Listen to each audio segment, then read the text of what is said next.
निशा ही सर्वनाशर कारण एणु यथाशीघ्र निशा को दूरेई पारिले समाज परिवार मंगल होई परिबो बोली बणाई उपजिल्लापाल अक्षय पिल्ले निज वक्तव्य प्रकाश करिसेंती।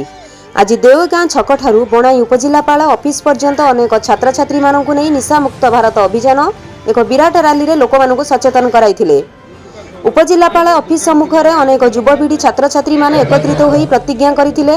प्रथमे निज ठारू परिवर्तन करी समुदाय परिवार मित्र मानक मध्य निशामुक्त रखिबु। बणाईरू राजेंद्र प्रधान रिपोर्ट ओएनआई न्यूज।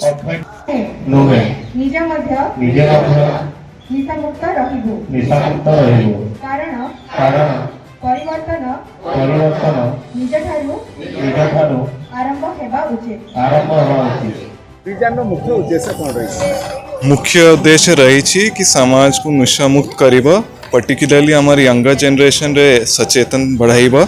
यदि गोटे अर्ली एज ठारू आमे ये हैबिट्स और ये सब साइकिल नशार ब्रेक करी पारिबा देन आमको काफ़ी सक्सेस मिलिबा।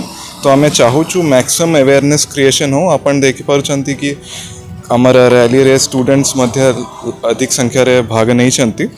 तो जेहेतु आमर कंट्री गोटे यंग कंट्री तार डेमोग्राफिक डिविडेंड सब रियलाइज करबा पाई आमको युवा पीढ़ी रा पोटेंशियल रियलाइज करिबार अछि एंड तापाई नशार साइकिल ब्रेक करिबार अछि।